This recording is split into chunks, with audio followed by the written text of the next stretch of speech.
Welcome to The Game. I'm Fred Perdue. I'm Van Alexander. And we're here to update you on everything NFL draft, and we're here to help you know who all of the big-time players for tonight's NFL draft.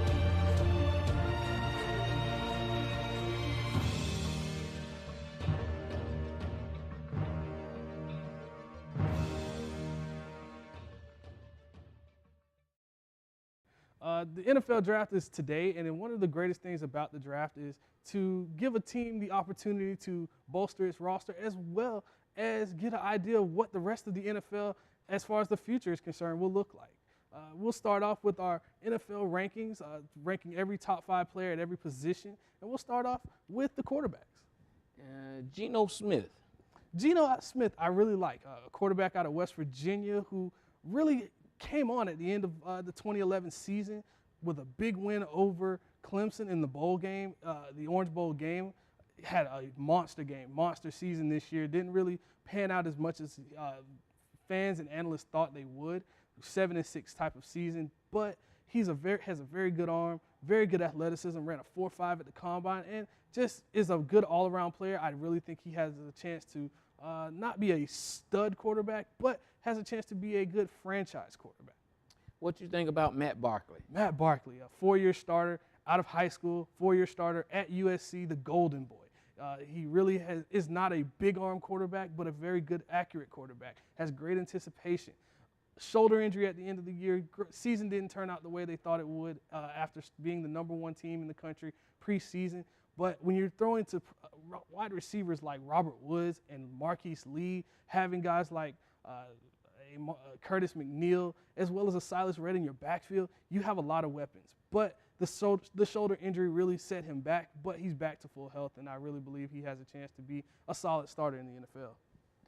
What do you think about E.J. Manuel? Very athletic. Had a chance to meet him down at the Senior Bowl this past year, and I really, really like what he brings to the table. The Philadelphia Eagles are a team with Chip Kelly now at the helm who could easily use a quarterback like him. 6'5", 240, runs a 4.5, has a good arm. Yes, his anticipation, his decision-making in the pocket isn't great, but I really like the upside.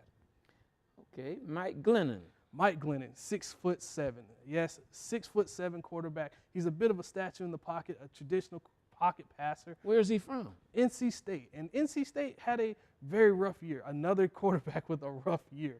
But Mike Glennon has probably the best arm in this class, and not a day one starter, but if he can sit for a while and get a chance to really learn a system, he can be a good quarterback. Okay, Tyler Bray. Tyler Bray. I really like what he brings to the table out of Tennessee, having an explosive offense with guys like Cordero Patterson, who may be the best wide receiver in this draft. You have a guy like a Justin Hunter, as well as a Zach Rogers, a very explosive offense, but Tyler has a lot of issues off the field, dealing with drugs and things of that nature, so that may set him back. But if he has a chance to sit in a right system, I think he could have a very successful career. All right, now we're going to go with the running backs and the fullbacks. What do you think about Eddie Lacy? I love Eddie Lacy out of Alabama, a national championship caliber running back. He really had a chance to sit behind guys like a Mark Ingram and a Trent Richardson. Now it's his turn. He has a very good season, comes out after a year, and now after being the man at Alabama, he has good strength, good speed, not great speed, but you don't want Eddie Lacy hitting in the outside. You want him to go up inside and between the tackles and get you the tough yards. Okay, Monte Ball. Monte Ball, one of the more consistent backs in this class, not dynamic, but he took Wisconsin to a very good season, 2,000 yards in 2 consecutive seasons, over 300 carries per season. That may be a concern, but I really like what he has to bring to the table with consistency. Giovanni Bernard. Giovanni Bernard, a Florida product out of St. Thomas Aquinas High School in Fort Lauderdale. I really like what I saw from him. A 5'8" guy can catch out of the backfield. I compare him to Ray Rice. I really like what I saw out of him throughout his few years at North Carolina. Switching to a spread offense was a very good thing for him. He can showcase his skills out the backfield. Mike Gillislee. Mike Gillislee, a guy that I really had a chance to meet as well at the Senior Bowl. A very underrated running back. He put the team on his back this year. Really like what I saw from him. Powerful back, has enough speed to get around the edge. And without him, I really don't know where that Florida offense would have been this year. All right, Jonathan Franklin. Jonathan Franklin, a guy that I think could easily slip into the first round. Out of UCLA, had a chance to have a good season with the Bruins and has very, very good elusiveness. I compare him to a guy in the NFL along the lines of a Stephen Ridley for the Patriots or a guy like a Bernard Pierce for the Ravens.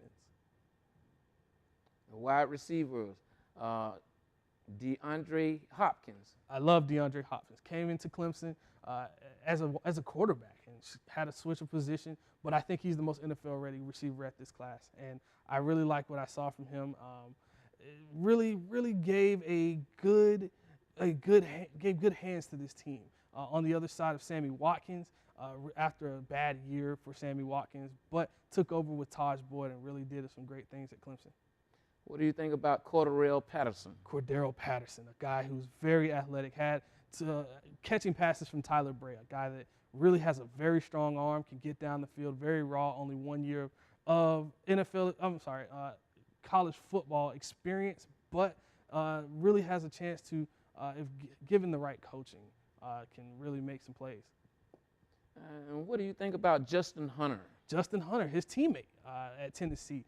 These guys were just a dynamic duo at wide receiver, and he has a very good chance, as well as Cordero Patterson, to really make an impact on the team, and he may be the second best receiver in this class. And what do you think about Tavon Austin, the wide receiver from West Virginia? Tavon Austin, he's a water bug type of receiver in the mold of a Percy Harvin.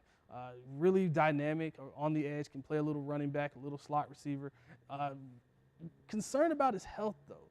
He can really take some hits, and he's not the biggest guy. There hasn't been a guy drafted in the NFL under 5'8" since Santana Moss in the late 90s, so that may be a concern, but his dynamic ability is something that I really look forward to seeing.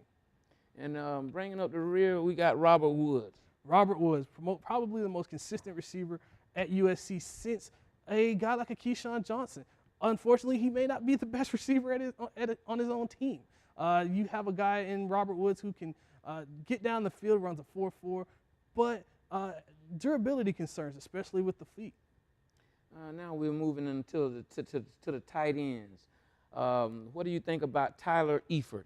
Tyler Eifert, a guy that's probably the most consistent guy for that Notre Dame team. I look back at that national championship game and I say, against Alabama, I say, who was the go-to guy? And he was that go-to guy. And he really made plays throughout the year. He can split out at wide receiver, probably the best blocking tight end I've seen in a while. And the tight end position at one point looked very bleak, but after going throughout the season, they have had a lot more depth added. Okay. What you think about Zach Ertz? Zach Ertz out of Stanford is a guy that really just defines what the tight end position is all about. Stanford is really into using their tight ends and really helps a guy out like a Kevin Hogan at quarterback when you have a safety blanket who's 6'6" that can really go up and get the ball at any point, and there's a red zone threat at any point. Gavin Escobar. Gavin Escobar out of San Diego State, a guy that really was brought up under Jim Harbaugh in the beginning in his days when he was there, as well as a guy in Brady Hoke.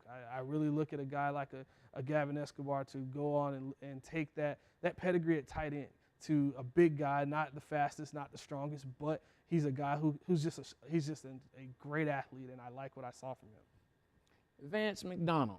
Probably the most athletic tight end I've seen in this class. Vance McDonald out of Rice really defines the tight end position and what you want to see in this NFL nowadays. He's a combination of an Aaron Hernandez meets a Tony Gonzalez type of player. And I really like what I saw from him down at the Senior Bowl. Good hands, good speed, and he showed he can hang with the big boys. All right. Travis Kelce. Travis Kelce out of Cincinnati, a very athletic player, brother of an Eagles lineman as well. I really like what I saw from him this season. Not a great athlete, but has a potential to be a good enough backup type of tight end to start off with and work his way up. Now we're moving to the offensive tackle. What about this Luke Jokel? I heard he everybody wants him. Well, when you're blocking the backside for a guy like Johnny Manziel out of Texas A&M, you have to really be on your game. You have to be able to be aware of everything going on with you. And Jokel does it all. He can run block, he can pass block. He's a very energetic guy. And when you have a Heisman candidate and a Heisman winner at quarterback, that really helps. What about Eric Fisher? Eric Fisher out of Central Michigan, probably the best prospect in this class, and that's splitting hairs. And I really feel that he can be a guy that really helps out any kind of offense. He's very athletic and does a lot of great things.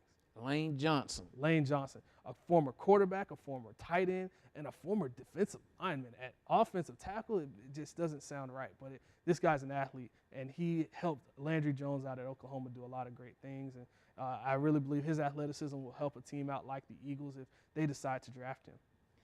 DJ Fluker, I keep hearing a lot about him too. What's going on with him? Alabama right tackle DJ Fluker, 6'7", 335 pounds. A guy that may not be able to protect the blind side, but is a road grader at the right tackle position. And if you want to run that to that side of the ball, that is your best bet. Alabama ran to the right side a lot this season, and he was a big piece of their success.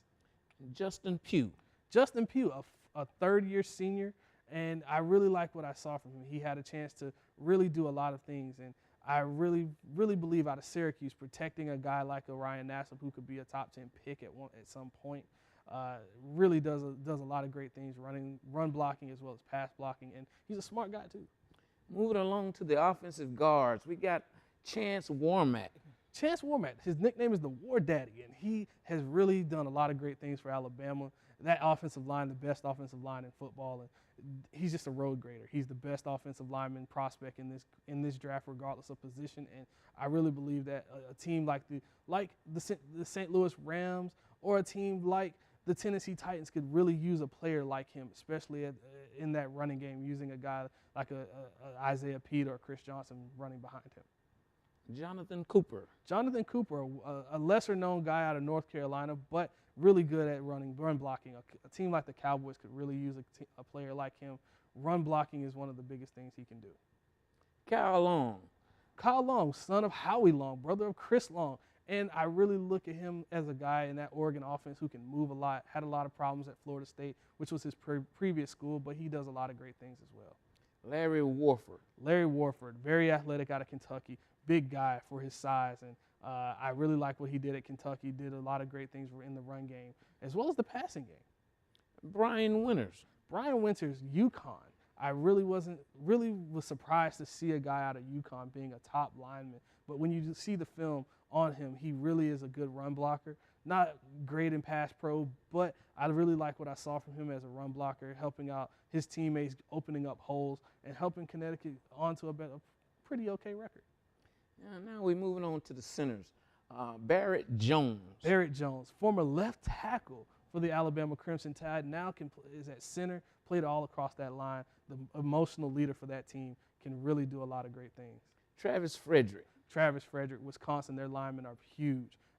Their linemen average about 6'6", 330 pounds, but this guy is an athletic freak, and he can play any position on that line, but I really want to see him at center and protecting quarterback. Brian Swinkie, a guy that came on late at the Senior Bowl, did a lot of great things, going up against guys like Ezekiel Ansah from BYU, who can really help in the run game and can play in a phone booth. He's a lot more athletic than you see on film. Khalid Holmes, protecting USC quarterback Matt Barkley was not his strong point, but Khalid Holmes can really do a lot of great things in the passing game, and really he's a smart guy, so he can help set the protections. The center is is the heart of the offensive line. And really, when you see a guy like Khaled Holmes, you can really see why scouts are really high on him. And last but not least, Braxton Cave. Braxton Cave, a guy that I really like in the run game as well. He does a lot of good things as well in the run game and the pass game. Not much film on him, but the little bit of film that I did get to see on him, he has really helped his team out pretty well. And that was the offense. We'll be back with the defensive players with our top 5 rankings. We can get a player up here. Oh, that's good stuff. All right, perfect. Prepare a Wiley Ballard graphic. Do you want me to start the stream? Start the stream. Camera 3. Beautiful. We're coming in on 1. For information on how your school can join the Play On School broadcast program, go to fhsaanetwork.com/SBP. And now moving on to the defensive ends, we got Ezekiel Ansah. Ezekiel Ansah is a guy who I really became intrigued with throughout the season. He's from Ghana, hasn't really had a lot of time to play a lot of big-time football, but a freakish athlete. Being compared to Jason Pierre-Paul, does a lot of great things. In the NFL, I really see him being used just as a straight-up pass rusher. Let him learn the techniques throughout his career, but let him loose. Let him do what he does and get after the quarterback. Deion Jordan. Deion Jordan out of Oregon, a guy that really is 6'7" defensive end, outside linebacker prospect who can get to the quarterback, and that's what he loves to do. And he will be a good top 5 prospect, and I really believe that he's going to be the guy that everyone's talking about 5 years from now. Bjorn Warner. Bjorn Warner, a guy out of Florida State from Germany, really a guy that you really want on your team. Hard worker, does everything you want, can play against the run, can play against the pass, and is a very athletic guy. Played a little bit of outside linebacker as well. Not really where you want him to play in space, but can really get after the passer. Cornelius Tank Carradine. Where's this guy from? Tank Carradine, teammate of Bjorn Warner out of Florida State. ACL injury, but I really like what I saw from him. Really has a chance to slip into the first round if the medical checks out. Okay, Demontre Moore. A guy that I really have soured on. Demontre Moore out of Texas A&M really hurt his stock at the NFL Combine, only putting up 4 reps for 225. Being the best player on that Texas A&M defense, learning from a guy like a Von Miller previously, really hurt me to see that a guy like him has really fallen at this point. And we're moving on to the defensive tackles, and we got Star Lotulelei, a guy that many folks have not heard of out of Utah. Really a big-time guy, really being compared to Haloti Ngata, defensive tackle out of for the Ravens. I really like what he's done. Really big things for him in the future. He's not a big-time pass rusher, but great against the run. Sylvester Williams out of North Carolina, a guy that really can play against the run and is a good tackler, very stout, and has a big-time frame. Jesse Williams, maybe the best prospect at the defensive tackle position, but will never get the credit. He is the guy that you want plugging up the middle in that 3-4 defense to hold up against the run. Doesn't get a lot of credit again, but a big-time player. Sharif Floyd. Probably the most unimpressive guy that I've seen. Many scouts are high on him, but they see him as a pass rusher, but he's only had 3 sacks. I really don't understand the love behind him, but he's a top player nonetheless, and out with the Florida Gators, that defense has been very good. He's an athletic freak, I will say that, and you don't see many guys coming out of the Northeast that dominate in the world of football these days. Sheldon Richardson. A guy with a lot of off-the-field issues, academically as well as just really cutting classes and things like that, but very athletic on the field, doing a lot of things for Missouri. I like what he's done, moving up the boards. And we're moving on to the outside linebackers. What do you think about Jarvis Jones? Jarvis Jones, at one point, was the consensus #1 overall pick after a bout with spinal stenosis. After going with USC out of his freshman year, they ruled him out. He transferred to Georgia, and he had a great career, almost a Heisman-like career. And he ended up being the top pick going into the NFL Combine. Doctors checked him out, saw that he was fine. They cleared him. But now his speed, his work ethic has been called into question. But I think he'll still be a top 20 pick in this draft, and he'll have a good chance of having a good career if he can stay healthy. Now, I seen this guy, Barkevious Mingo, playing with LSU. What's up with him? Barkevious Mingo, they call him Kiki Mingo. And at LSU, that pipeline of defensive linemen is keeping on rolling. And I had a chance to see him as a freshman, and I called it as a freshman. I said he'd be a first-round pick. He's long, he's athletic, he's undersized. He's going to have to move from defensive end to outside linebacker, but I like what I saw from him. And he's a person that can fit in a 3-4 defense where they can just set him loose and let him rush the passer. Cornelius Washington, where is he from? Cornelius Washington, a guy also I got to see at the Senior Bowl out of Georgia. Very underrated when you have guys like Jarvis Jones and John Jenkins and Bakari Rambo and Sean Williams and Sanders Cummings. You get overlooked. But Cornelius Washington has a chance to slip into the first round, maybe early second round, and really be a good player on a team that can use him, an outside pass rusher. Arthur Brown. Arthur Brown, former Miami Hurricane, now Kansas State Wildcat. Very good player. Very, very athletic. Very smart player. Love what I saw from him. He's the quarterback of the defense. Very tough. Had a shoulder injury at the Senior Bowl. Showed up to interview. That's one of the things I really look at in a player. Showing up for your teammates even when you don't have to. And C.O. Moore. C.O. Moore, a guy I really like as well. Really like what I saw from him at the Senior Bowl. Didn't really get to focus on him a lot, but from the little bit I got to see, very good tackler, good in space, and will get a chance in the middle rounds. All right, we're moving on to middle linebackers. Manti Te'o. Have you seen his girlfriend lately? No, I haven't seen her. Manti Te'o is a guy. No, Manti Te'o is a guy that really is a good linebacker, a good player, a good leader. Compared to a guy like a Ray Lewis, not the biggest, not the fastest, not the strongest, but his will to win is just beyond anything you'll ever see. A Heisman runner-up, 7 interceptions for a middle linebacker is unheard of. And outside of the catfishing scheme, is really a good player that I really look forward to seeing. And hopefully he ends up with a team like the Bears or the Vikings. Alec Ogletree. A guy off the field has a lot of drinking issues, but that may be overlooked due to his talent. He is a former safety, now playing middle linebacker. He's an athletic freak, and if you can go back to the SEC title game against Alabama for Georgia, that team had a chance to win it, and he was a big part of it. Kevin Minter. Kevin Minter, very underrated player, undersized for the LSU Tigers, but again, the quarterback of the defense. And Minter, very good tackler. That's one of the underrated qualities about him. John Bostic. John Bostic, a guy who was a 4-year starter at Florida, really had a big-time feel for that defense.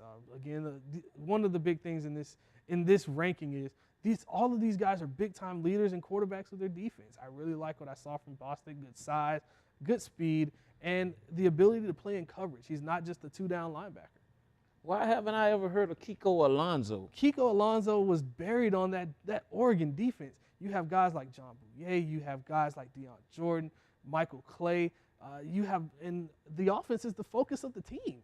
The defense is on the field hardly at all. So when you see a guy like a Kiko Alonso, who is an athletic guy, very underrated guy, who can go in the middle rounds, the 2nd, the 3rd, 4th round. All right, we're moving on to the cornerbacks. What do you think about D. Milliner? D. Milliner, a guy who isn't the most dynamic defensive back when the ball's in the air, but defends every pass. He's big, he's strong, he's fast. He ran a 4.3 at the combine with a messed up shoulder, and that really showed me a lot of perseverance. He didn't have to run at the combine. Teams knew he could run, and he still continuously did what he had to do. Desmond Trufant. Very scrappy player. Love what he did for that team, and I can't wait to see what's going on with him going into the NFL draft. One of the biggest things I saw about him, he talked to his brother, Marcus Trufant. Marcus Trufant was a former player in the NFL playing for the Seattle Seahawks, and I really like what I saw from him, and that family bloodline really goes a long way in the NFL. Okay, DJ Hayden. DJ Hayden, a guy who had an injury where his chest was cracked open, an injury that many don't see outside of car accidents. He was checked out, almost his life was at risk, but he had the surgery, had a successful surgery, doctors cleared him, and he's a very, very good corner out of Houston, a little-known guy, but wait till you see him in the NFL draft, you'll know who he is. All right. Jamar Taylor. Jamar Taylor, a guy that I really got a chance to really talk to a lot and get into the head of a Boise State player, a player that really feels like he has a chip on his shoulder. Boise State is the little brother of every other team, even though they've won everything they can win outside of a national title in college football. And I really like what I saw. Very good ball skills, very good.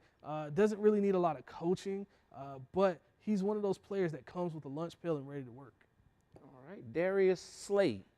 Darius Slade, the teammate of Jonathan Banks. Honestly, Jonathan Banks was the higher rated player, but I saw a lot from Darius Slade that can say he's a better player. And a lot of times the star player isn't always the better player. He just may have the name and the accolades. I love what I saw from him and can't wait to see what he has to offer. High points the ball at his highest point and is a ball hawk. Now we're moving on to safeties. What do you think about Kenny Vaccaro? Kenny Vaccaro. Texas has become defensive back U, and I really like what's going on with them. He can play the run, play the pass, and in the secondary is a guy you don't want to go over the middle against. Matt Elam. Matt Elam, a bit of a dinosaur in that safety position, a strong safety in the box kind of guy playing against the run, but can't wait to see what he does as well. Looking forward to a lot of great things from him. Those Florida defensive players just keep rolling out.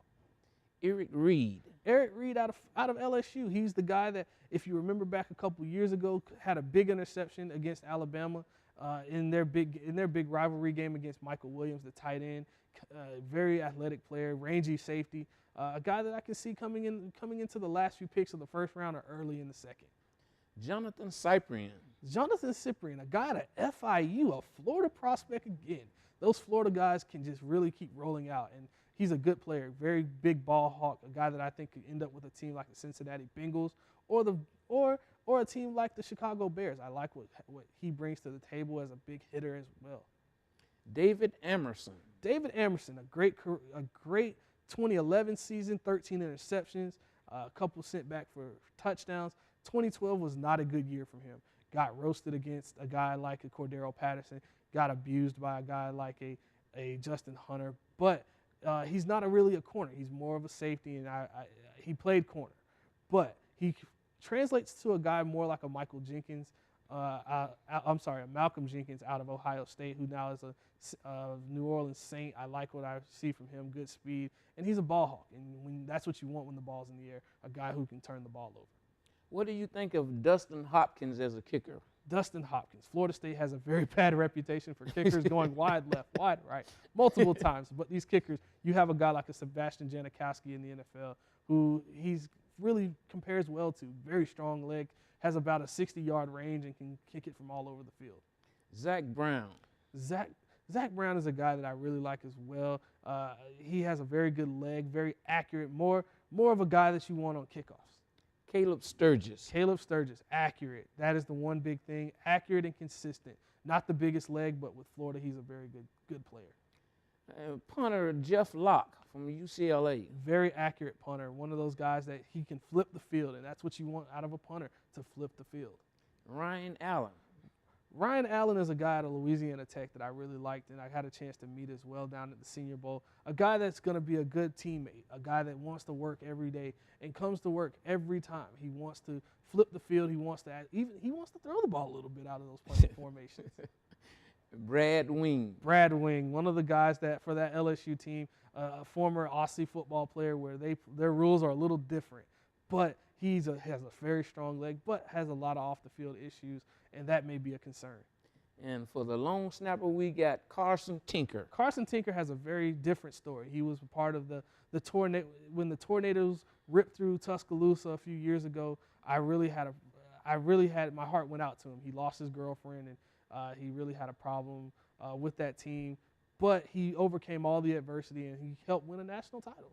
And what do you think, who are the sleeper players of this draft? The sleepers for this draft, Sean Renfrey, quarterback out of Duke, a guy that doesn't have the biggest arm but very good accuracy. Played under David Cutcliffe, the former coach of Peyton Manning. And you have to be a winner to play under Coach Cutcliffe. And to be a winner at Duke is a big thing. Took them to their first bowl game since 1994. And also on the defensive side, I look at a guy like a Leon McFadden, a cornerback out of San Diego State. Not the biggest guy, but very scrappy, very, very scrappy, and really is a ball hawk as well. Can play in that nickel position in the secondary. That's the end of our draft coverage. I look forward to seeing a lot of these players and how they do in the NFL draft coming up soon. I'm Fred Perdue for The Game. I'm Van Alexander. This has been HBTV Sports Network, and that's a wrap.